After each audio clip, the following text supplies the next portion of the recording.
Welcome to Black Health Matters. I'm Darryl Armistead, your host. This episode is a Zoom recording of Howard University group session led by Dr. Clive Callender. Yeah,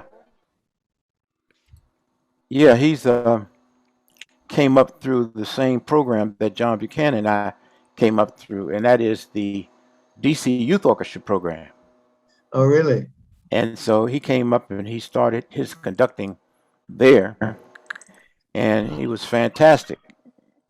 I even go back further. He was at Neville Thomas Elementary School where I taught.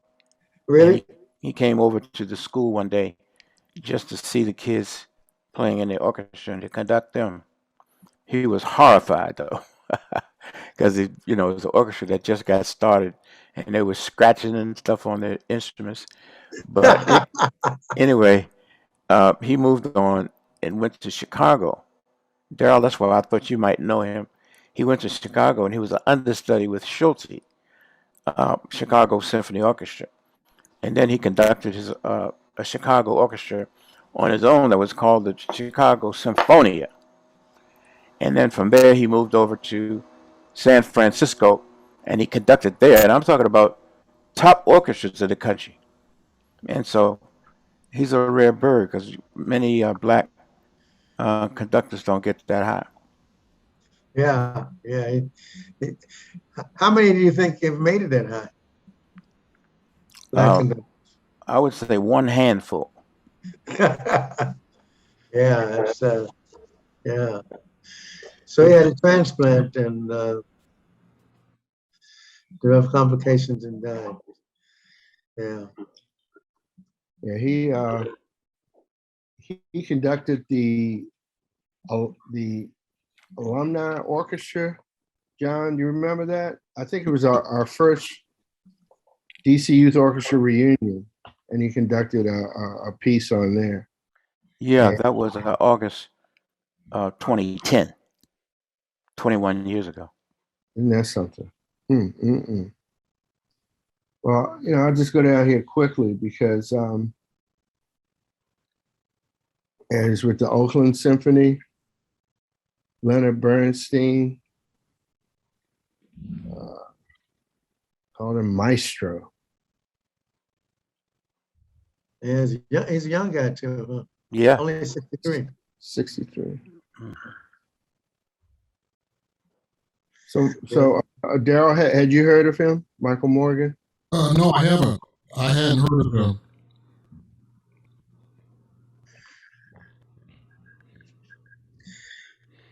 Yeah, he was excellent. He was excellent. This is a close up of him.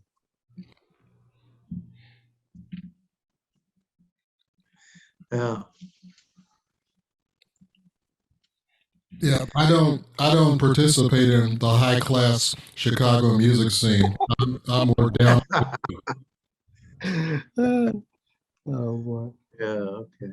Okay, and I wanted to add this one because he made the news, and I was just telling Tatum last time I saw him was before the pandemic. He came down to Ben's Chili Bowl Day on U Street. They shut U Street down, and he came up and spoke. Yeah, I saw him there. I remember I saw him too. Yeah. He become very obese though, right? He was obese. He was Right. It didn't look that fat, but yes, Yeah, compared. he was obese. Yeah. But apparently he's doing fairly well, which is good to hear. He and his wife both got sick at the same time. It's good to hear they're getting better. Both had been vaccinated around the same time in January. So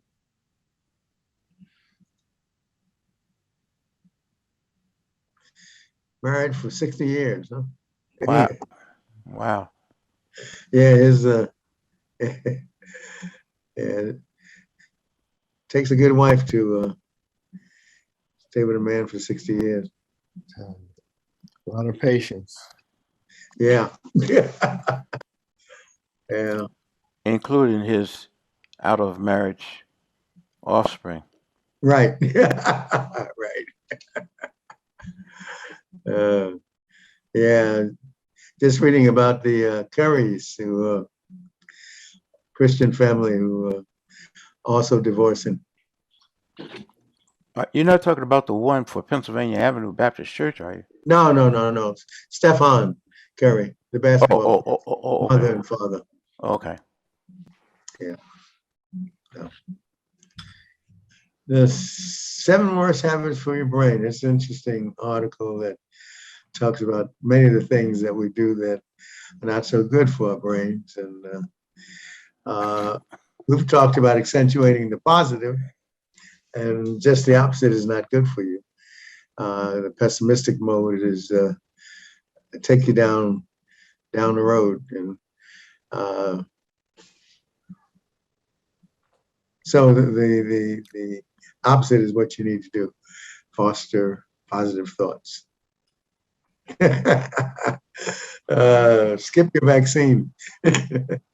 Yeah, that's well put. You know, to think almost everything these days you can relate to vaccinations. There's so many vaccines that we need to have, not only the COVID, but the pneumonia vaccine, the zoster vaccine, and the others. So that it's a good thing to keep that in mind. And it talks about us drinking those sugary beverages that we talk about. And that's going back to the thing that sugar is one of the most destructive products that's been brought to the population. Not to leave out unhealthy sleep habits, which many of us have formed that don't allow us to get 8 hours of sleep a night. How many of you actually get 8 hours of sleep a night? Do many of you or any of you? I average about 7.5 to 8. That's good. I try for 8. I wanted to ask because I don't think we ever talked about this. I use a CPAP because I have mild apnea, sleep apnea, disruptive apnea. Maybe we could talk about that at some point. And I know. Oh, okay, sure. Obstructive sleep apnea. Number of our that's particularly common in the African American population, and CPAP is the remedy. The problem is it's not diagnosed often enough, and when it's diagnosed, CPAP is not always accepted as a treatment of choice, which it is. But it is just clear that it reduces the morbidity and mortality of sleep apnea, which causes hypertension and many other complications, in addition to inability to have a good attention span and to be sleepy all the time. So it's a subject that is particularly important to our African American population. I have a question about CPAP machines. Is their purpose to keep the air passages open? What's that? Is the purpose of a CPAP machine to keep the air passages open? Yeah, it also allows you to get your oxygen level where it ought to be, so that you can go to so you can actually sleep. Because what happens with obstructive sleep apnea is you become low on oxygen, you have hypoxia, and as a consequence, you don't really get any good sleep. And so that's not good for your brain or for your lungs or for any part of your organ system. Okay, and the reason why I mentioned that is that the sleep positions that most likely contribute to closed air passages are sleeping on your back or sleeping on your right side. And it's helpful for people that have sleep apnea or snoring. Snorers are more typical to have sleep apnea, but you can minimize that by learning how to be a side sleeper, particularly sleeping on your left side. Yeah, well, of course, those in medicine would suggest to you that actually CPAP is probably the treatment of choice for them, even though those things won't hurt. What you mentioned, it's the CPAP is probably thought to be the treatment of choice.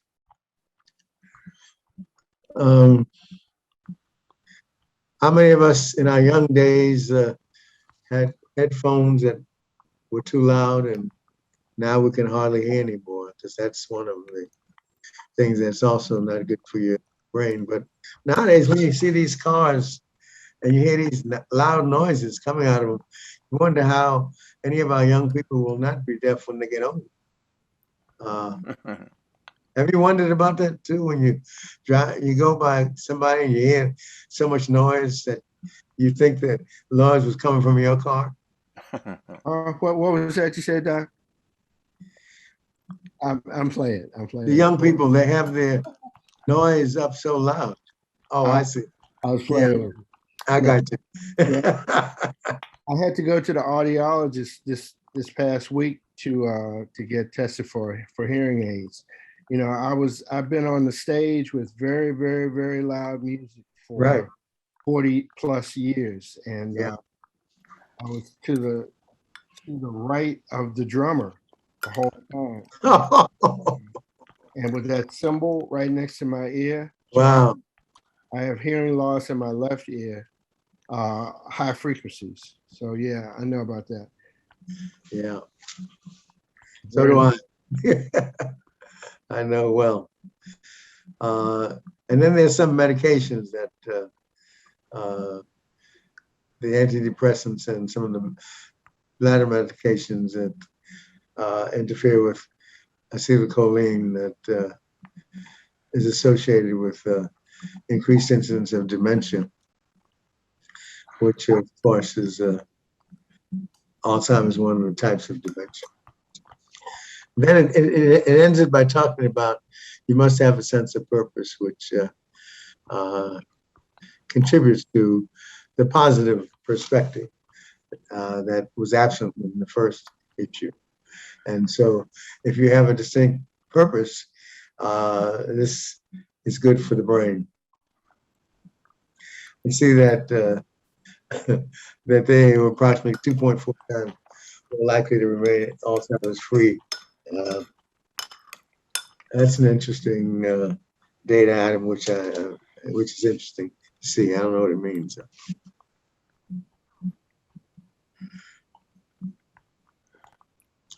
Well, I thought this would be also interesting. 6 sexual myths that exist. And so let's share them, John. That all of sexually transmitted infections cause symptoms. Sometimes they don't. And sometimes when they occur, it's very late, including oropharyngeal cancer. So it's important to be tested appropriately, especially if you're sexually promiscuous. If you're not, women have a lower sex drive than men, and this is interesting because if men go around and have sex with fears, they say, "Oh, it's men." But when women do it, we have other terms for them. But the argument is that we all have sex drive.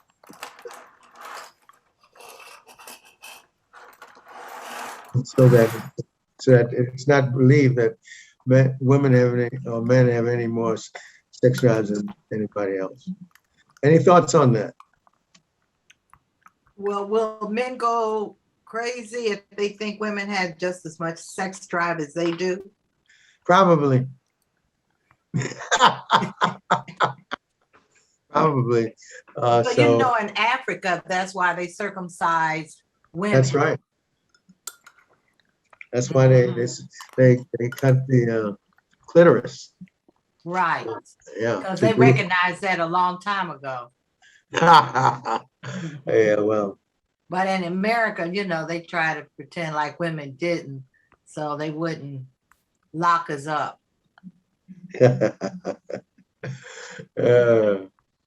Well, and then of course we've always had the douching is a good way to clean your vagina. And this group does not agree with that. Women stopped doing that. I don't know what happened. Was it media, or I know in my mother's generation, women did it all the time. I don't know what was the history why women stopped, but I my think men- generation, they stopped. Yeah, because they found that it didn't really accomplish anything. Normal bathing was enough, and so medically speaking, it was no advantage, and somehow it stopped being the thing to do. I think it's because of that, but you never know what really makes people change their behaviors. So, then there's a myth that too much sex will stretch out your vagina and cause you to have relaxation and incontinence. And most gynecologists do not agree with that. And when you think about it, what could be more stretching than pregnancy? When that baby comes out of that vagina. Sexual dysfunction is just a hormonal problem. Actually, it's a medical issue. And often can be a side effect of high blood pressure medications as well, and antidepressants and diuretics. Yes, We don't talk about the antihistaminics and decongest. What do you say, Darryl? yeah, comment on vaginal lubrication. Very commonly caused by alcohol. Alcohol is dehydrating and will dry out vaginas. Interesting, and that's one thing they don't talk much about is the difference between male and female alcoholics. Condoms are foolproof. Many babies have been born to prove that, and many STSs or sexual transmitted diseases have occurred in spite of condoms because they break sometimes, and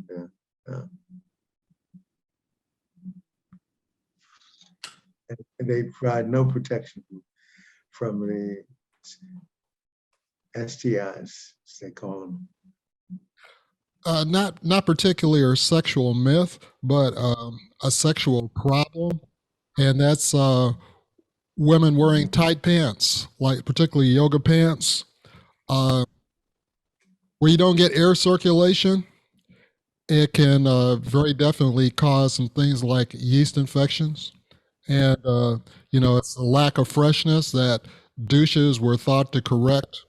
But yeah, yoga pants, not wearing cotton panties, wearing synthetic panties, they are all contributors to poor vaginal health.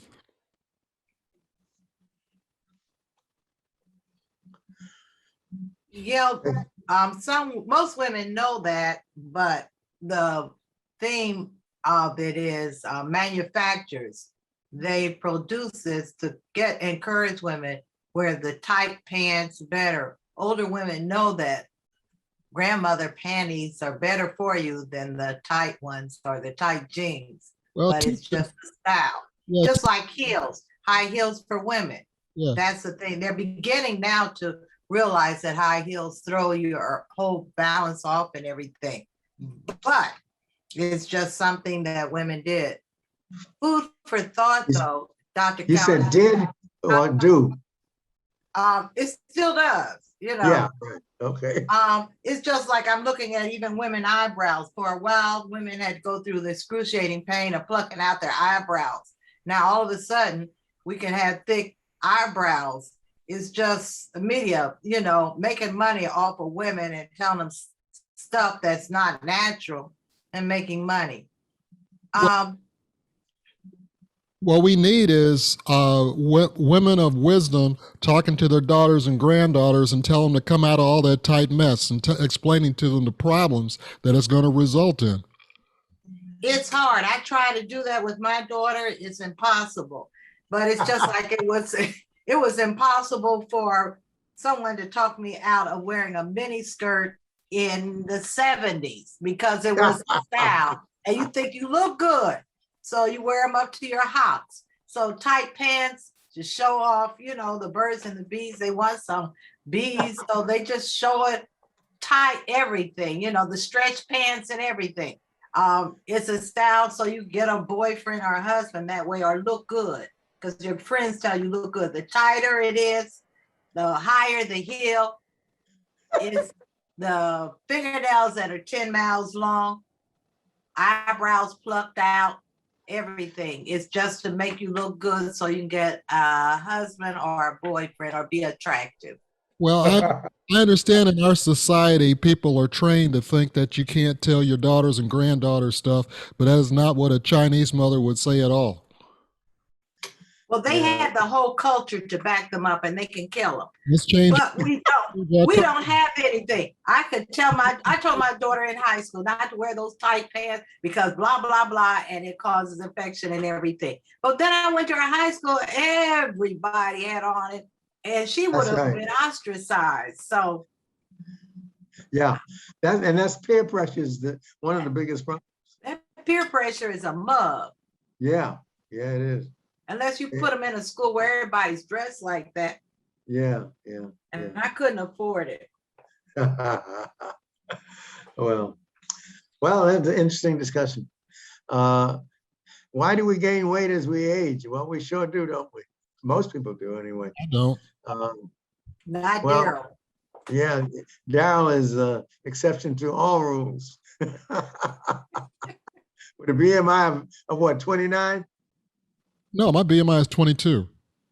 Oh my goodness. Wow. That's awesome. But as we know, as you age, your metabolism rate slows down, and which means that the rate at which you break things down is very slow, and therefore, if you eat as much as you did and you don't exercise, then you will gain weight. Very few people are within 10 pounds of what they weighed when they were 30. And one of the reasons is that they eat more, exercise less, and that's the story. I was 175 in high school. I'm 172 today. Wow, that's fabulous. It's interesting they talk about the telomeres shortened and how death is associated with the shortening of the chromosomal telomeres. And they talk about the fountain of youth, which was sought for but never found, although they have gotten some new substances that stop the telomeres from shortening. And eventually we were able to see some of the fruits of that labor. 60 is the new 40, unless you act like it, in which case it may be the end of your life. But one of the things is that the brain thinks that you're young. And if you act at 60 like you're 40, there are consequences. Dr. Callender, so that means our diet has to change and our routines have to change as we get older to counteract this tendency, right? Exactly. And that is not, that's easier said than done, but that's exactly right. You know what, Dr. Callender, I was thinking just the opposite, that 60, it says 60 is the new 40. And what about 60 being, I mean, in other words, that's saying that when you're 40 years old, you should do all the things that 60-year-olds do. Is that correct? No, that's not what it's saying. It's saying at the age of 60, you can behave like you're 40, which is not the case.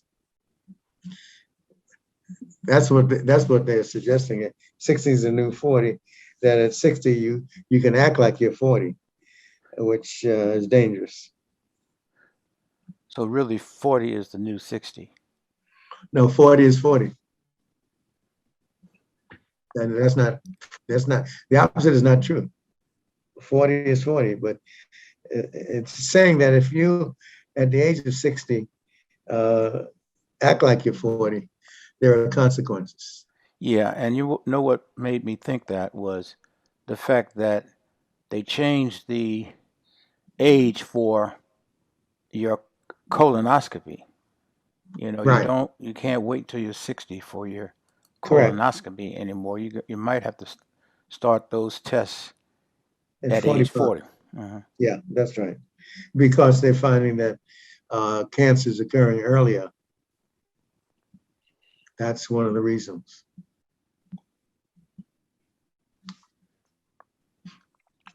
Then there's some myths about food that I thought would be interesting to look at. Let's share them. To lose weight, we should count calories. Well, essentially, counting calories is one of the things that you do, but that's just one of the things. Yeah.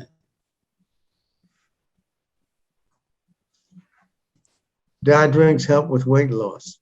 Well, that was a great myth, and it caused a lot of people to buy diet sodas. But it turns out that it doesn't work that way. I wonder what has happened to the sales of diet sodas over the last 10 years or so.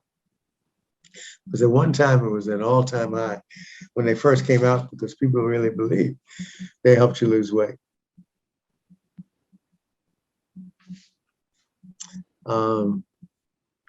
Bacteria are bad, and actually bacteria are good and bad. So I guess it depends on what you're talking about, because we have some gut bacteria that are very good for you, and you have some that are very bad for you. So you got both. Dr. Callender, what came to my mind was that when we talked about earlier, we talked about douching the vagina. Uh, I was told that you really are washing away some of the good bacteria when you do that. And there's Well, no I know need. that for the GI tract. I don't know about the, but that they talk about the balance. Yes, they talk about the balance when you're douching, walking away the balance. Yeah, yeah. But it just it is more of an issue with the GI tract, where there are a lot of good bacteria.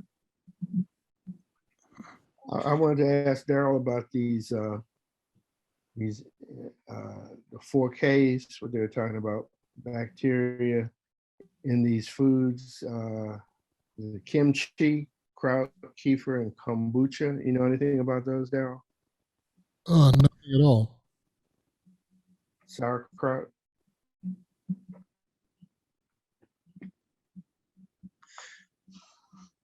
What did you say, Darryl? I didn't hear you. I don't know anything at all about the 4Ks. I don't Kombucha either. is a drink that has probiotics in it. And I think kimchi is similar to where it's good for the gut.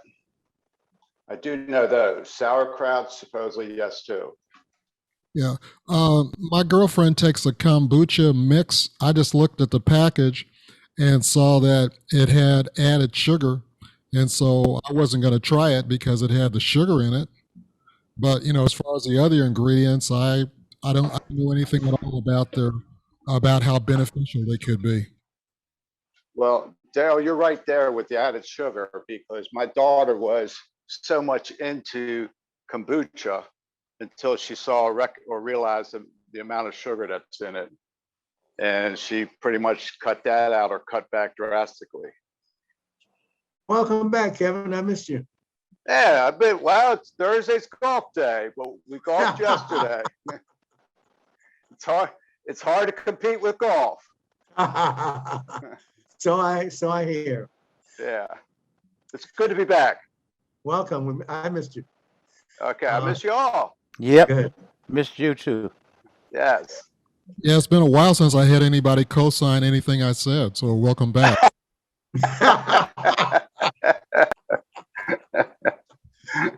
I don't know about that now. You're the voice of truth, man. Voice of truth. We should all be taking vitamin supplements. We talked about that also. That there's not a whole lot of evidence that we should be taking vitamin supplements unless we find out we're deficient. Eating fish will boost our brain. That's interesting.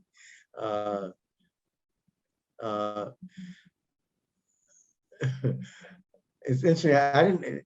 Do you know much about these farmed fish? Because there's been a lot of talk about the fact that farm fish are less good for you than the other fish.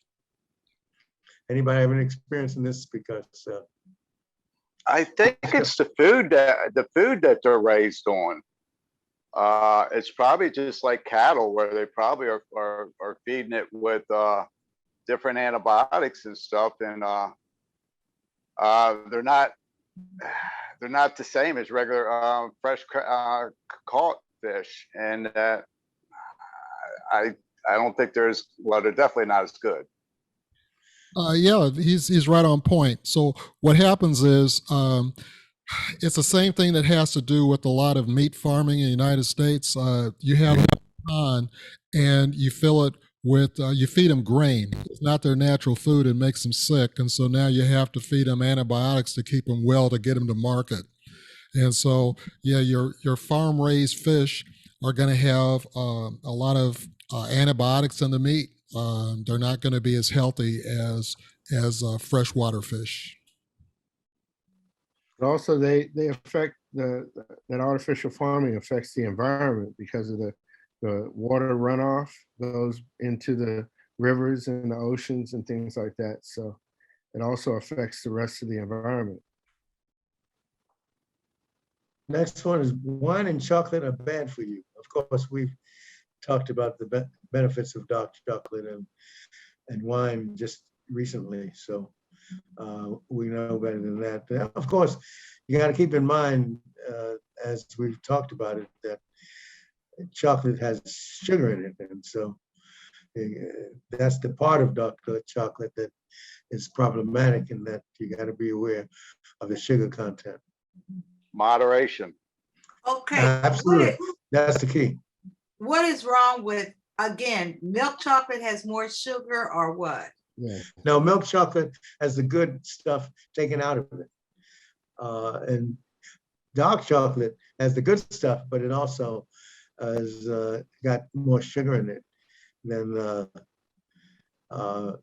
the other, because the dark chocolate has a lot of the items that are very good for you, but it also, if you eat too much of it, has glucose, and that is problematic. So if you just take a little bit of a moderate amount of dark chocolate, it would be great. But sometimes it tastes so good, you start eating and you can't stop. I don't know. Dark chocolate is sort of bitter, isn't it? Yes, it is. Yes, that's true. And that's why a lot of people don't. Why is it so good for you if it's so bitter? Oh, because it's got what's the term, Darryl? The good stuff. Flavonoids. It has the polyphenols and the I can't think of the name of the products in dark chocolate that are so helpful. The omega-3s and all those things are in dark chocolate, and they are taken away when you have milk chocolate. And so, okay. What about white wines? White wine is good. You know, remember we talked about last time, wine is good for you 1 or 2 drinks a day, and that is very helpful. But more than 1 or 2 drinks is bad for you, and I guess that says it all. So that wine 1 or 2 glasses is helpful. And the guideline for senior women is no more than 1 drink a day. And so that That's right. puts it in the level of why bother. That's interesting that they would say 1 for women and 2 for men, but that's what they say. Okay, so what I'm hearing is anything lighter than dark is bad for you, like white chocolate or milk chocolate, and white wine is the darker the better for you. Red wine and dark chocolate. And white bread. Black bread is better. Right. That's the Then point Carol's yeah. making. Black Yeah. is beautiful. Yeah, that's well, you know, and economically, black is good as well. So there's some things that the more color you have, the better off you are, and something it's the opposite. The apple a day keeps the doctor away.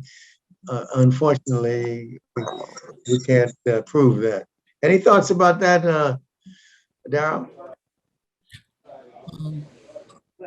Well, yeah, 1 apple can't keep the doctor away, but a day is part of a good diet program. So don't skip the apple.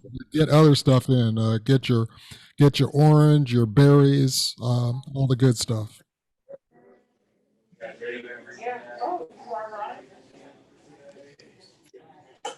Was somebody trying to say something? They have the microphone on. Yeah. Oh. Well, anyway, I think that we've talked about the balanced diet, and Darryl has talked about it always, and I think that that's better than a lot of the myths that go around. So, Okay. and of course, this last statement says it all.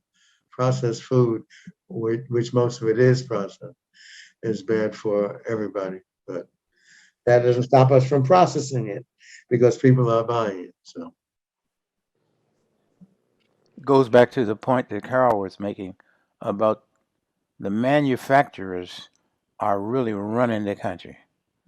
Well, money runs the country. It's not the manufacturers. Money. Money. And that dictates whether it's healthy or not is not the issue. It's whether it will sell. Yeah.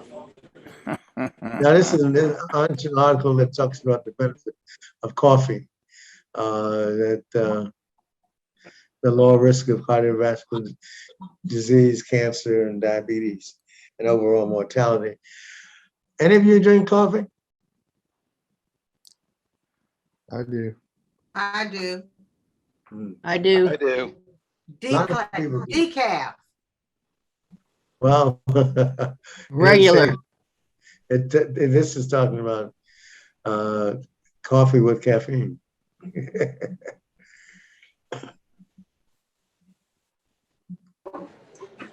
And there is a lot of association. There is an association.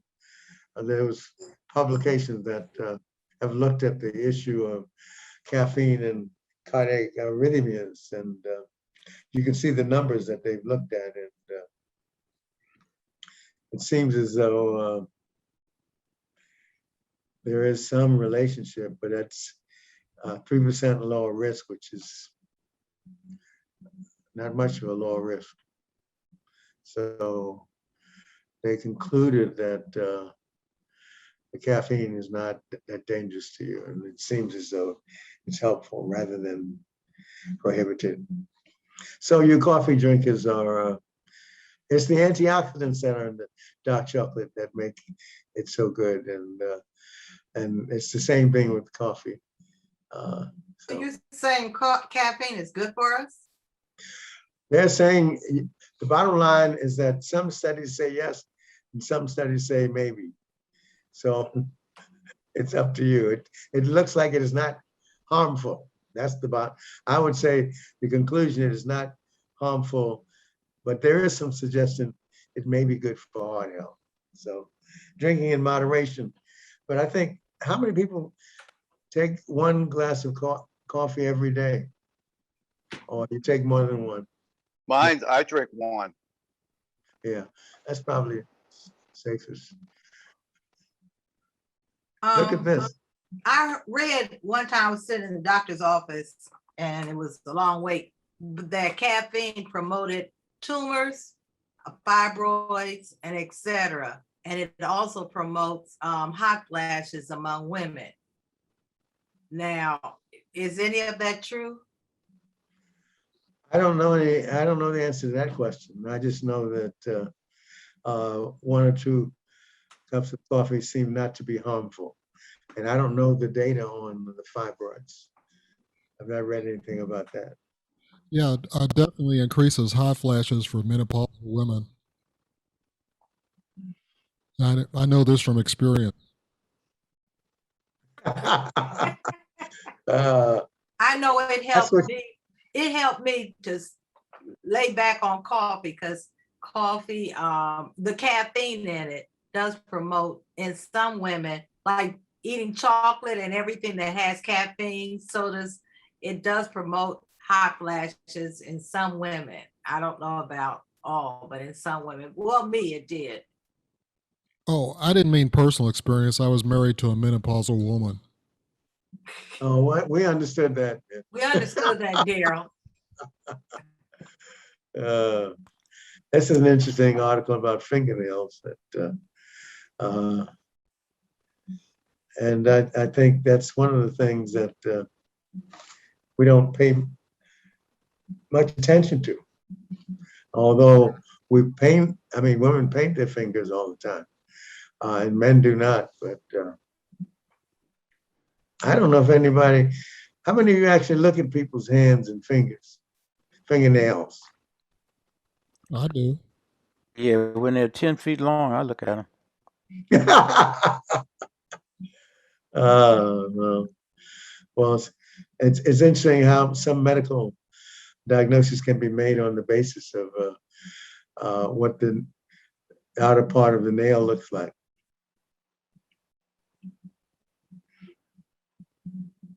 But I've not known too many doctors who've made diagnoses based on nails because they have so many other ways to make diagnoses nowadays.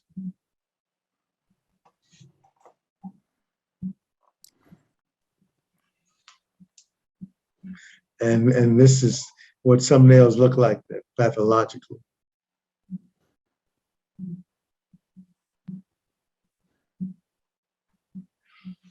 And then, of course, anemia can cause spoon nails, which it's interesting. When I was in medical school, they talked about the nails all the time and the spoon nails and all that, and the club nails with the lung problems.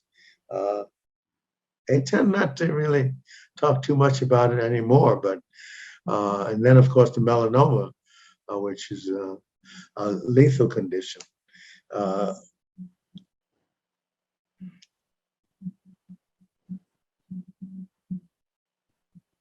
And then the lines, which also suggest coronavirus, but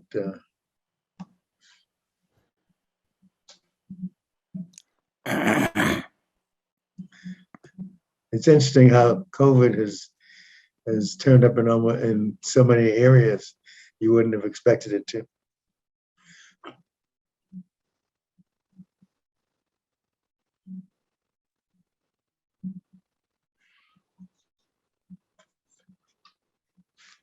Hypothyroidism and hyperthyroidism affect the nails as well.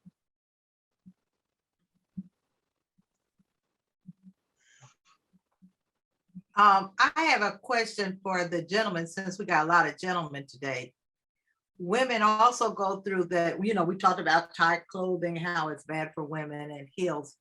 And women, we say we do all this for men. Do you care about how long our nails are or what color our nails are? No. Well, you can't see them because you got them covered up all the time. You got What do them you mean? Women, that we go through this thing of getting our, manicure and painting our nails and putting designs on them and everything. Does that turn any of you guys on? No. I pay attention to it. Women do. But Women, they don't do I it. pay attention. I pay attention to it. But You do?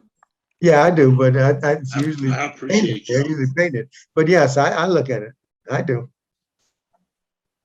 I don't know about other men, so I can speak for myself. I'll speak for me. I appreciate you looking right nice. I mean, Yeah. I like when they're manicured well and painted. But if they're fake ones longer than an inch or two, nah, I can't see any use for them other than scratching their husband's back or whatever. Yeah, her But no, question was, does it turn you on? And the answer No. for me is no. no. Well, for me, I think nicely done nails are attractive, but it's never made a difference one way or the other as far as me choosing one woman or another woman because of their nails. no, but it still is attractive. But you're right; it wouldn't be a difference maker, but it still is attractive to me. Now, this is one of the dangerous things you can get, and there are many illnesses that are contracted in swimming in places that it's not safe. Of course, that doesn't mean you can't swim anywhere, but never know. You swim in ponds that you don't know what's in them. Only God knows what you can get.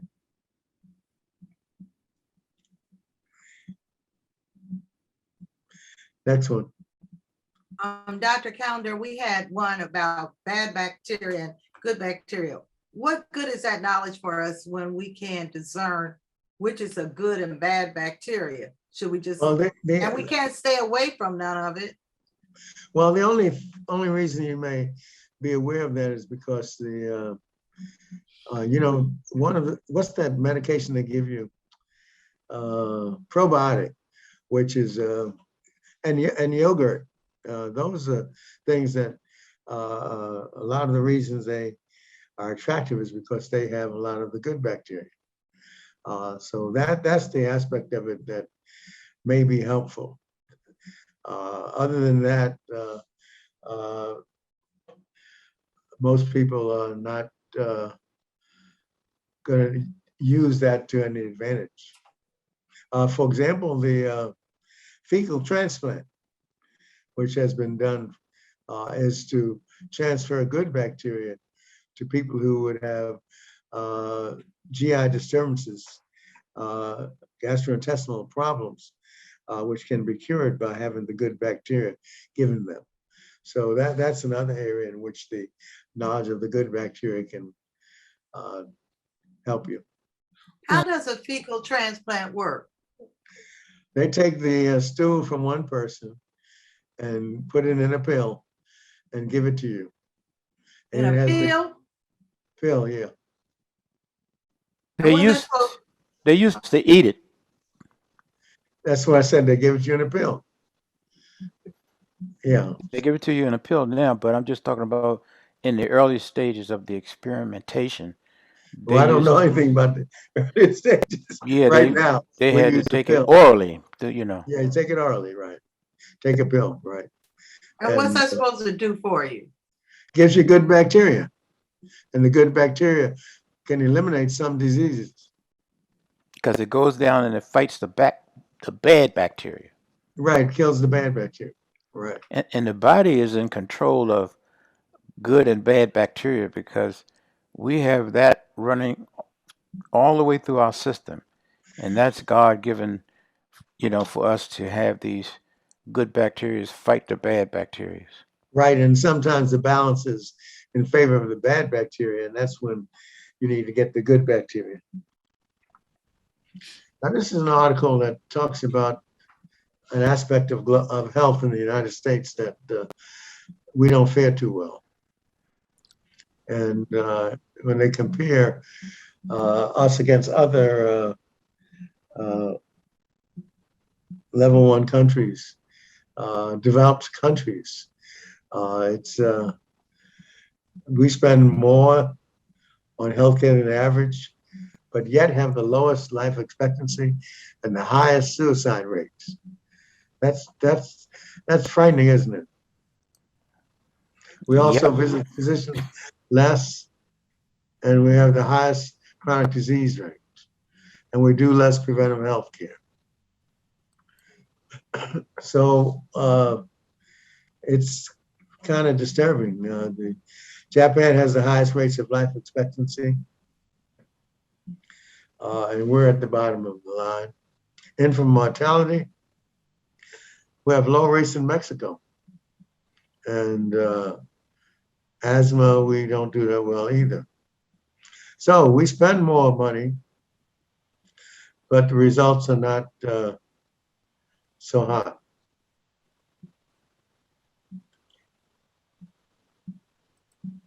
Oh yeah, this is a interesting data because it points out that African Americans still are killing African Americans. And what this also shows is we're in prison. I mean, we make up, look at the Hispanics and African Americans in prisons and look at our infant mortality rates. So these are aspects of it. And then you look at the life expectancy. Yeah, so we're above developing countries. So in some ways that's true, but when we compare ourselves with developed countries, then that's where we do not fare well. You would think that we would be up there in the 80s like the other places are, but we aren't.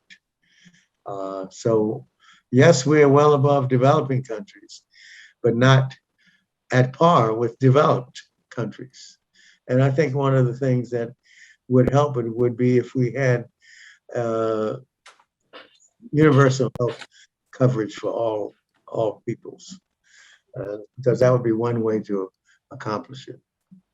So Dr. Callender, what you're saying is, going back to that chart, as far as our percentage being the worst, we're our worst enemy, or what is the factor that is contributing that we are higher?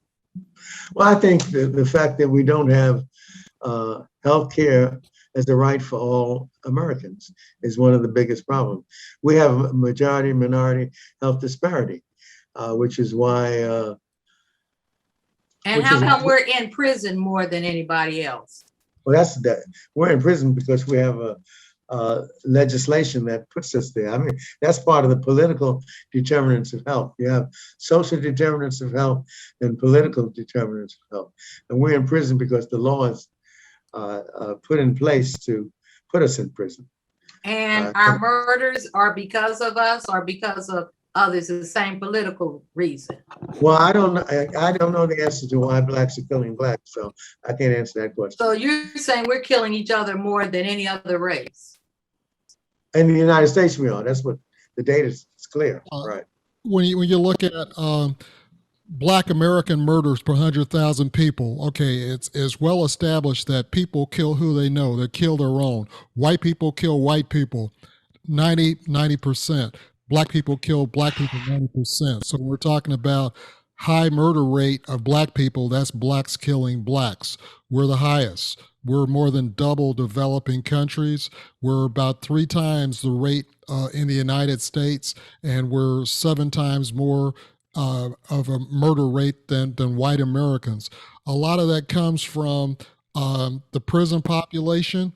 We're in prison. We're rounded up. When cops go to make their quotas, they go to black neighborhoods, they lock us up, which means that now you can't get a job. So you're in the gang system. And the gang system means that you got to pack a gat. You got to do a murder. So our murder rates are up. So it drives our life expectancy. We get a raw deal in America. We get terrible medical care. We get lousy prenatal care that goes up with infant mortality, and it lowers our life expectancy. Just that America, I'm not blaming us. We're the victims. We're the victims all along the line. Yes, blacks are killing blacks. It's a horrible problem, but we're in a catch-22. This is a country where we can't catch a break. Well, I think that is true, but I think we also have to recognize that we've had 400 years of being victimized. And so that's the issue. And the question is, how do we overcome it? And it's not easy. So as you pointed out, It's not a there's so many variables. There are social determinants of health that are against us, and they're political determinants of health that have been placed against us. So that combination makes it difficult, but it doesn't make it impossible. when a group has low self-esteem, the that group's fratricide rate is going to be higher than other groups. For example, there was a time where the group that had very low self-esteem was Italian Americans when they were Guineas, Wops, and Dagos. At that point, they had gangs. They had the mafia. Blood was running in the street, particularly in Chicago and New York. They had an outrageous murder rate. Uh, okay, they grew out of that. They caught a break. Now they're that group, Italian Americans, doesn't have low group self-esteem, but it's just historically. You look at any group with low group esteem, that group is going to have a high per capita murder rate in that group, and we're just that's just a social pattern that we're caught in right now. Are we always going to be? And, We will and be I think that, till the yeah, group you're right. till the esteem changes for that group. Well, I think one of the things that you talk about man's inhumanity to man, and I think in many ways it kind of reflects what Carol was saying, although I don't agree with 100%. But it, if we, that low esteem is the major factor. And if we do not recognize that our diversity is a strength and that our differences make us better, then we will always have these systemic racism with one group against the other until we start recognizing that we're all humans and that we need to treat each other the same. And that, of course, is the biggest problem. I think in many ways, Carl said something at the end of the program last week, that love is the key, but love is not, is often absent across the globe. And it's not just that it happens only in the United States, it happens all over the globe. It's just that we fare poorly against other developed countries because we don't have a fair system. We've got a system that is unfair to the group that is low esteem, which here is the African Americans in America. Anyway, it's a tough issue, and it's going to be interesting to see how we manage to overcome it. 3 common COVID vaccination objections and how to debunk them. That's an interesting point because this is the problem of the day. And let's go on down to them. Okay. Natural immunity is just as good as vaccine immunity.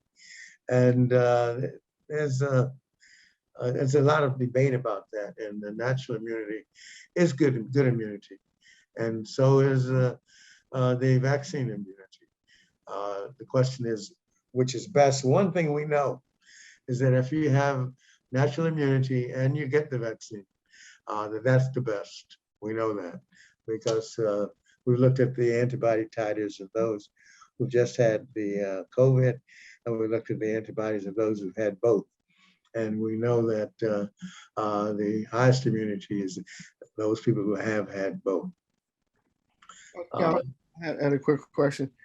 I've just heard rumors about people who have natural immunity against COVID. Have you heard anything about that, or any No, any details on that?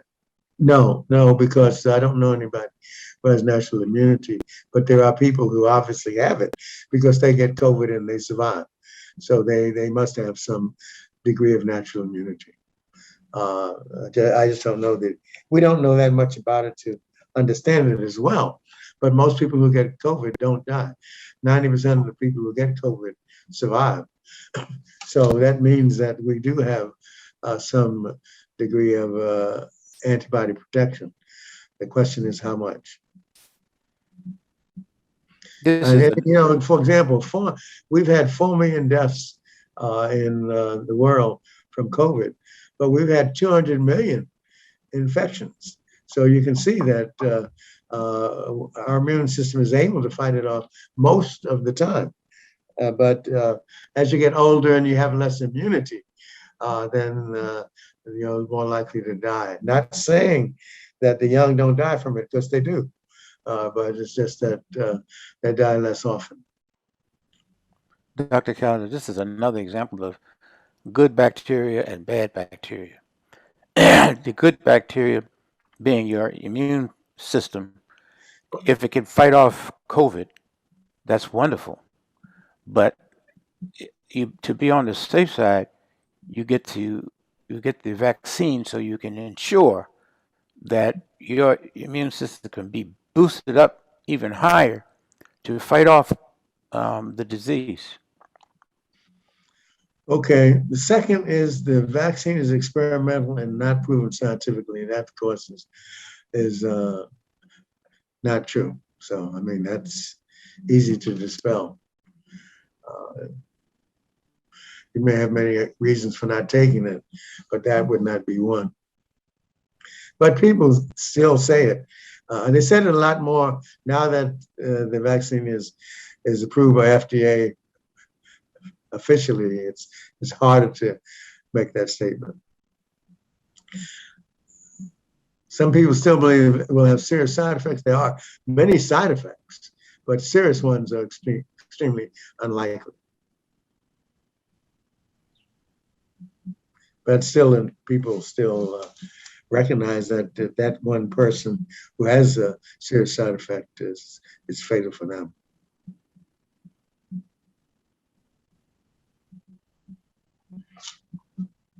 And this is well known by now that it's fully approved. So those people who use that as a reason not to take it can no longer use that as a reason.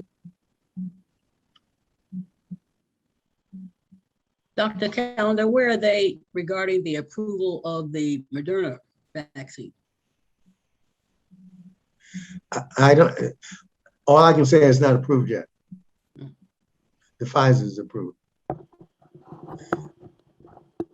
So they have to apply for it under different rules. So so it's up to the company to go to the FDA and ask for it.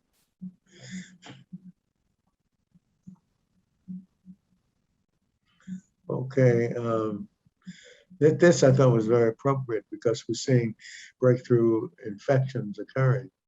And while it was only 5% for the garden variety COVID, we're going to see papers that demonstrate that it's down to 66% for those people for the Delta version of it. And this article talks about why they happen, and a lot of it is thought to be related to the fact that after that the ability of the immune system to fight off the virus decreases with time. And the thought is that beyond 6 months, the ability to fight off COVID viruses becomes less for the variants, at least. That's what the data shows for the variants. Now this talks about immune fitness and vitality, and the younger you are, the more vigorous immune response you have. And the older you are, the less. And that's why the booster shot is important for people who are immunosuppressed and for older people who are over 50. So that I think the advice is going to be that after 6 months, people over 50 should need to get a booster shot. I think that's where it's coming down to.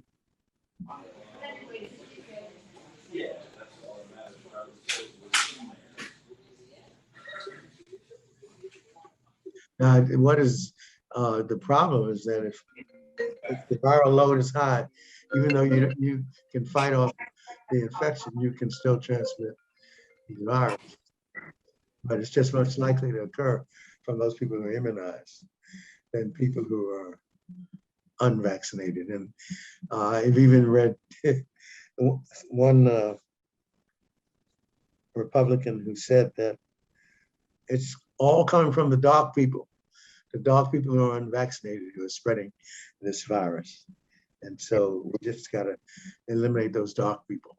But anyway, I mean,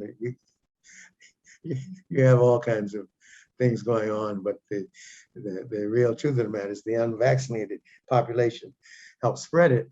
But if you really totaled who is unvaccinated, you probably have many more whites who are unvaccinated than you have blacks because their population is higher. But because our percentage is higher, that's all some people talk about.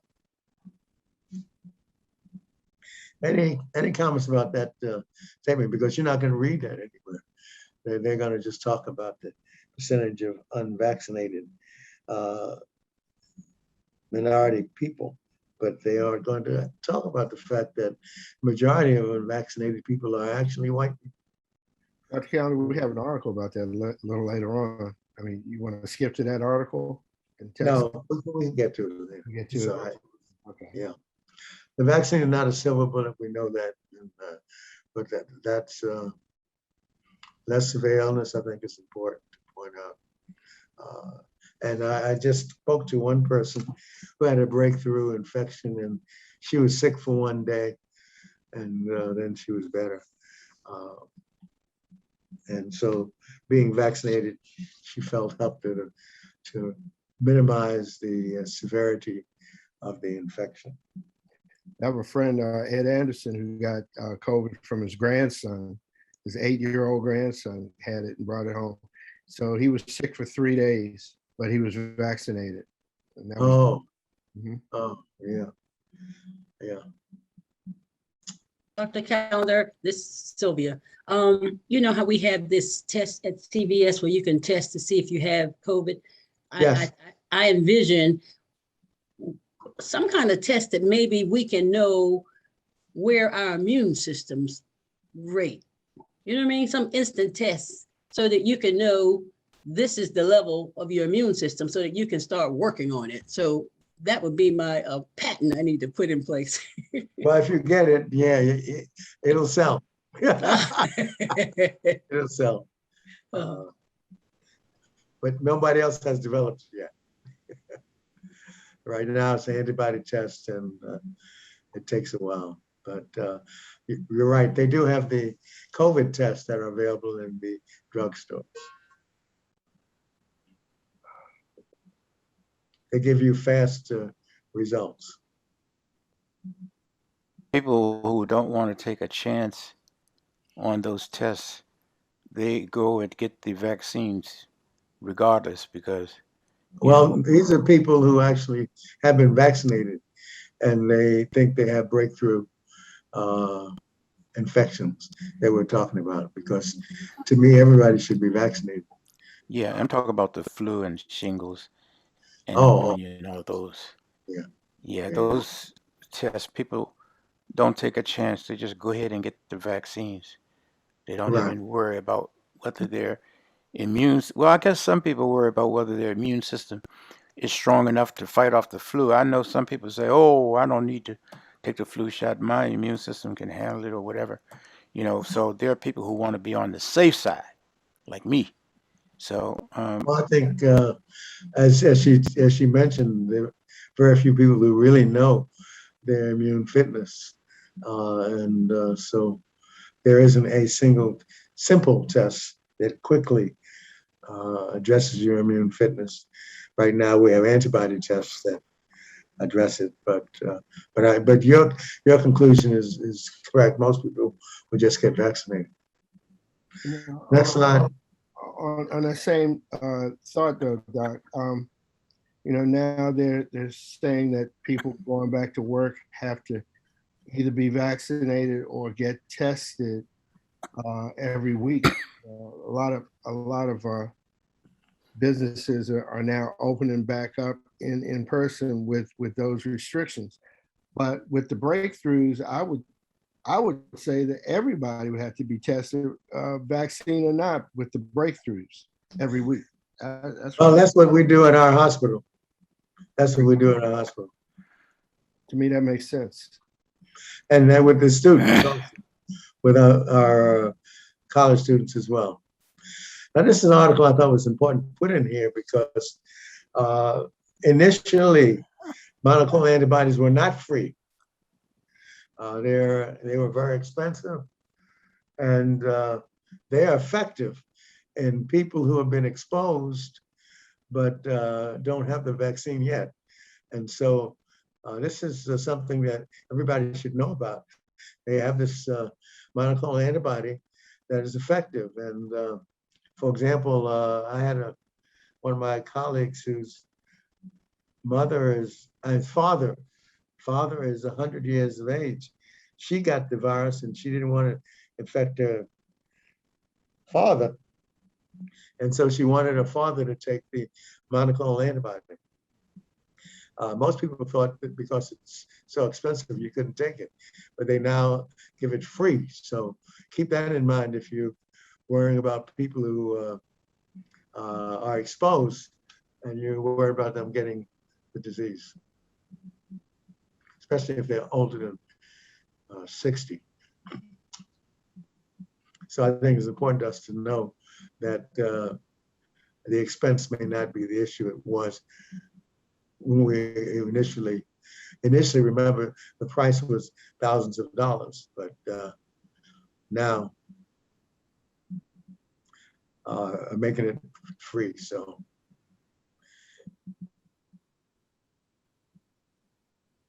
it's food for thought. I don't know how many of you realize that it was now free, but it is now. So. And we all know that Donald Trump received it. We know that the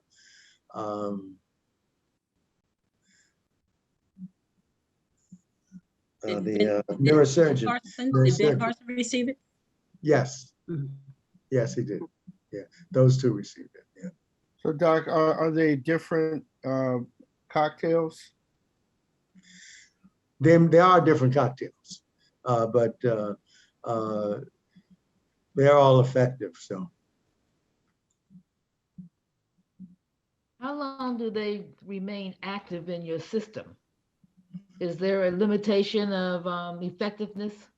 Oh yeah, probably. I would imagine probably about 30 days, something like that, but I'm not sure.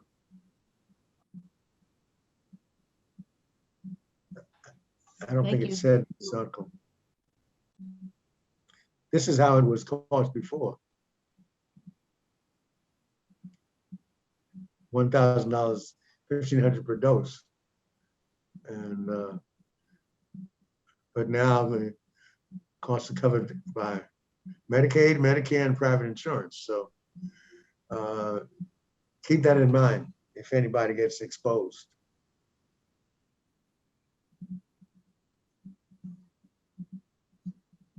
So I think this is a very important message to get around.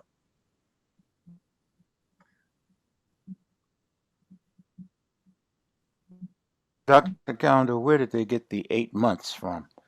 They say you should wait, if after you've had 2 COVID shots, you should wait 8 months and then get the booster. Well, the data shows that after 6 months, the antibody titer seems to be decreasing. So they imagine, so that's where the data comes from, looking at the antibody titers.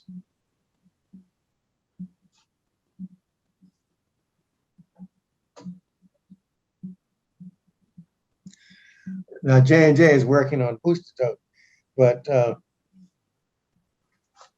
I think everybody over 50 is going to be advised to take a booster shot because of the Delta variant.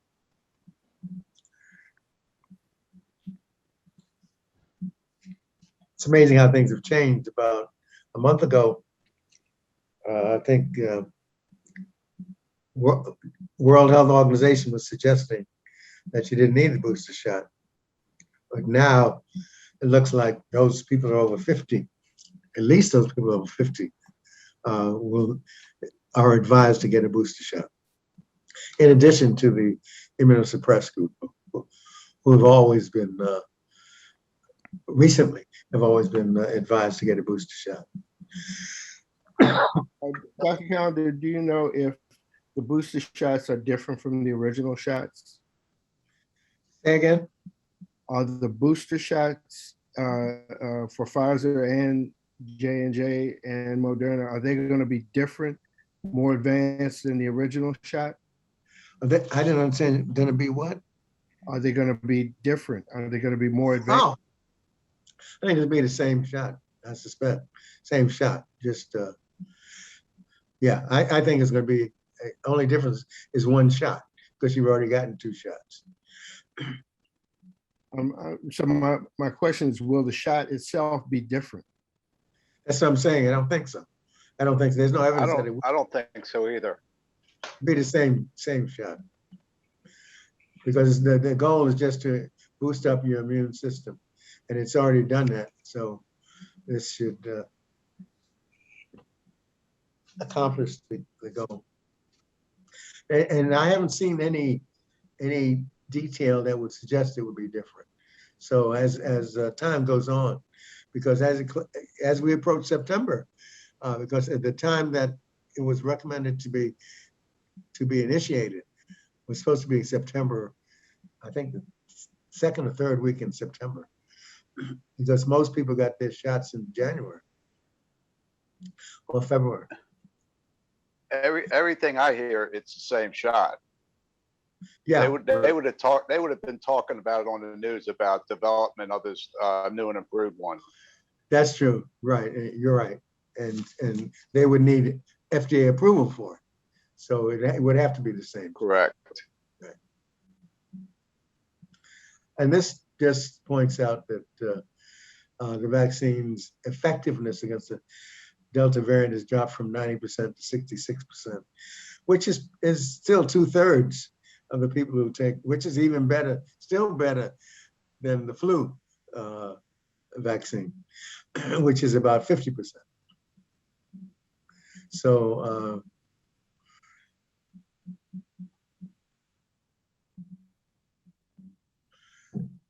Dr. Callender, are they saying now for those individuals over 50 to now get the booster shot now? that's what I'm saying, yes. Yes, yeah, over 50, that's correct. That's what the most recent data suggests, that, let's put it this way. The people who died from breakthrough infections of the virus were over 50. So therefore, it seems logical that that's the group that should receive the booster shot. I got my booster shot. I'm over 50. Well, yeah, you're also an immunosuppressed patient, so that's why you could get it at any time, whereas the rest of us probably couldn't. I know you all knew I was over 50. Were you able to get it at a doctor's office or a clinic? CVS. Okay. Yeah, well, if you have a reason like you're immunosuppressed, you can get an additional shot, because that is now recommended for all immunosuppressed patients, regardless of the source of the immunosuppression.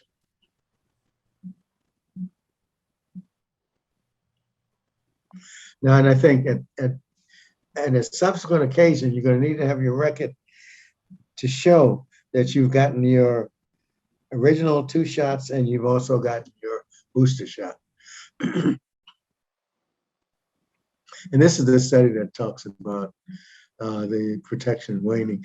Now, the only problem with this data is that this is UK data, but humans are humans, so you'd expect it to be the same.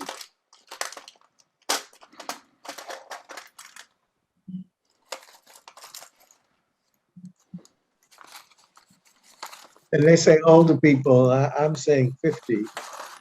Some people might think it'd be higher, but I would think 50 would be the age, especially since the deaths occurred in those people who were over 50.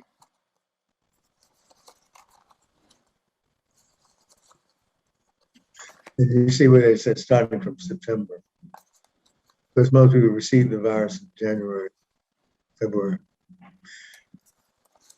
at least a second dose. And I think this is a good article because that's the question of the day.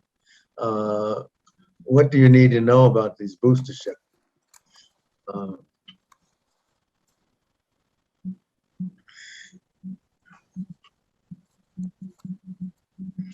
And it's clear now that the Surgeon General and CDC have recommended that this be the case.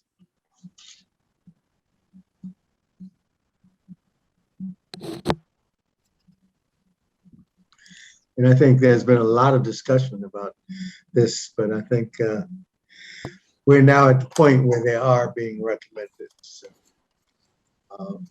by the way, talking about this, I did order my singer's mask, but I haven't received it. So, my looking at the singer's mask suggests to me that I'm not sure. Looking at the way it was described, I was going to be much different from the regular mask, except it was easier for you to breathe and sing. Anybody receive a singer's mask yet?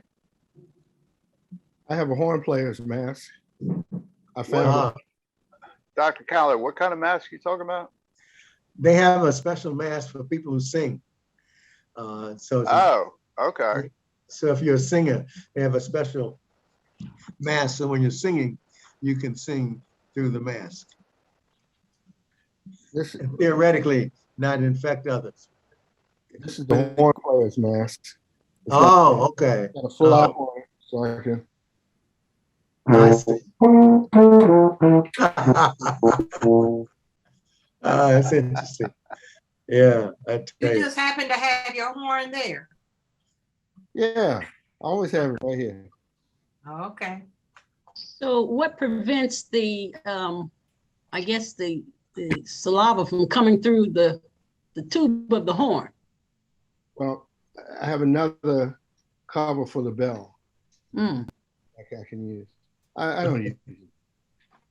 He also has a spit valve, which, you can let the condensation out, like halfway to actually 1/3 of the way to the end of the bell. It's got a spit valve. Open that spit valve and let all the condensation just drop out onto the newspaper. Amazing. Let's go on down to the booster shot thing. It's interesting that there weren't any major increases, but there have been severe hospitalizations and deaths in people who are fully vaccinated, but it's a small number. And also, Fauci has identified that he thinks that we will probably get back to normal no earlier than the spring of 2022. Has this lasted longer than the epidemic in 1919? Well, it was 2 years. This is 2 years. It was 2 years. This is going to be 2 years. So we're no shorter. Probably about the same. What does Ecclesiastes say? Nothing new under the sun. Right. Yeah. So, Dr. Callender, with all the modern technology we have, why 2 years compared to what the Spanish flu years ago? I mean, it seems like don't compare that. Look at the number of people who died from the virus. You're talking about 50 million people died. Oh. Now we're talking about only 4 million so far. So it's vastly reduced the number of deaths. The vaccine is responsible for reducing the number of deaths. So to 5 million. That's quite a drop. I see. Putting it into perspective, Spanish flu, the world population was only 1.8 billion. Compare, that's 50 million divided by the 1.8 billion compared to today, the 4 million divided by Earth population of 7.8 billion. Okay. This is the answer to my earlier question. It says that the booster shots are the same vaccines that have been administered all year. Right, that answers the question. It would have to be, because otherwise they'd have to get reapproval. And then they're probably going to have to do it anyway, because that's going to come up as an issue. Yes, And there are risks. well, we say that, but we will know when it happens to us. We say that, and the evidence is, we know that the side effects of fatigue and pain, and they were very minor, and we expect the same because that's where it happened in Israel, UK, and Germany, and so we expect that would be the same for America. John Tatum, did you have side effects from the third dose? I think I did, but I can't verify it without a doctor. What do you mean verified? If you have symptoms, you know you have symptoms. You don't need to go to a doctor. Yeah, there was some pain in my arm from the shot itself, and also it exposed some arthritis that I had in my neck. Okay. So you didn't feel like you were 40. No, I didn't.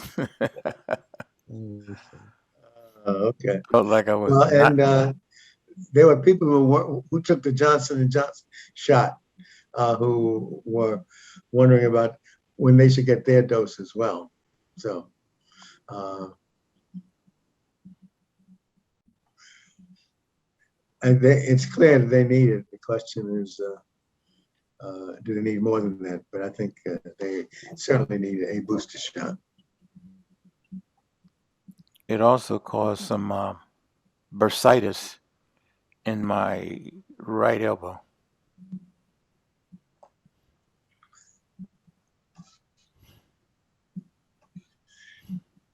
This is an article that talks about, I think this is the last one we'll deal with, about why a booster shot. And in many ways, we've addressed this. It's just a plethora of articles, which is important because this is changing the rules. And one of the things that's caused confusion is we have issues about the mask, no mask, booster shot, no booster shot. One thing is clear is that the issue that John talked about relative to the mask remains the same and the social distancing remains the same. The only thing is if you're outside, you may be more protected, but inside it's clear you need a mask and social distancing. Speaking of outside, that motorcycle rally they had in what is it, North Dakota? They said that the COVID rate at the hospitals went up 6 times since that rally last week. And that was an outdoor rally, right? Outdoor rally, but nobody had masks on in any of the pictures I saw. Nobody. No mask, period. And you don't know whether they were vaccinated or not. Yeah. Dr. Callender, remember the precautions that we had in the early stages of COVID about wearing gloves? You had to wear the gloves as well as the mask and leaving your groceries out in the garage for 24 hours. No, just joking. Before you brought them in to sanitize everything in. So what happened to those little things about wearing the gloves, leaving your groceries, wiping down anything that came into the household? Well, they're not indicating that that's necessary. One of the things that did come up though was Would you go up, go back up? There was a point there that I wanted to.